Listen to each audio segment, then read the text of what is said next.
नमस्कार मैत्रिणींनो, आज आपण अशी मस्त अशी चटपटीत मक्याची दाण्यांची भेळ बनवणार आहोत। चला तर पाहूया। चटपटीत मक्याच्या दाण्यांची भेळ तुम्ही बनवली आहे की नाही याआधी मला नक्की कळवा। मीही फर्स्ट टाइम बनवत आहे। मस्त असे दाणे करून घ्यायचे आहे आपल्याला। कणसाचे दाणे करून घ्यायचे आहे, तर बुट्टा सगळीकडेच अवेलेबल असतो।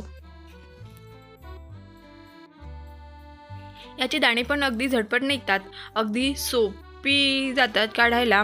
तुम्ही पण अशा हाताने सुद्धा काढू शकता किंवा डायरेक्ट सुरीने कट करून घेऊ शकता।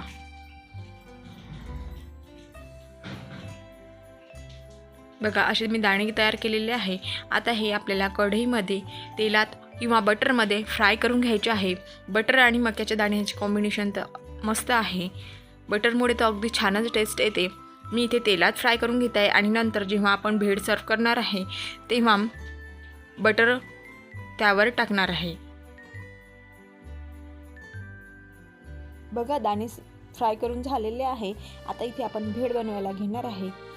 सर्वात आधी मी बाउलमध्ये दाणे टाकून घेणार आहे आणि त्यामध्ये आपले स्पायसी मसाले इन्ग्रेडियंट्स ॲड करून घेणार आहे। मस्त इथे मी एक असा मोठा बारीक कांदा कट करून घेतलेला आहे।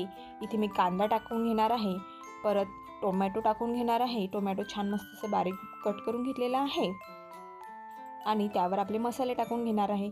थोडी हळदनी रंग छान येतो आणि थोडं लाल तिखट ऑप्शनल आहे। तुम्ही लहान मुलांना द्यायचं असेल तर लाल तिखट स्किप करू शकता आणि त्यावरच मी मस्त असा मॅगी मसाला टाकून घेणार आहे।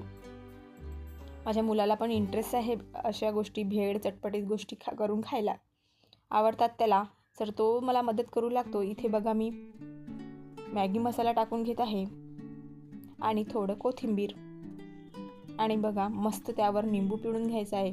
एक अर्धा निंबू मी त्यावर मस्त पिळून घेत आहे। बघा, तोंडाला पाणी सुटत आहे मस्तच।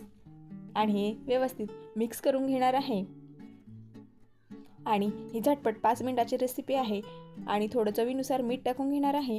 आपली भेळ बनवून रेडी आहे। हे भेळ सगळ्यांनाच आवडते। हे तुम्ही दुपारी जेव्हा आपली चहाची वेळ होते तेव्हा पण तुम्ही बनवू शकता आणि मुलांना पण असं काहीतरी चटपटीत खायला खूप आवडते। मुलांना पण हे बनवून देऊ शकता। खूप हेल्दी आणि चटपटीत असं छान असं मुलांना नवीन मेनू बनवून तयार होतो, तसं तुम्ही नक्की ट्राय करू शकता। तुम्हा सर्वांचे मनापासून खूप खूप धन्यवाद।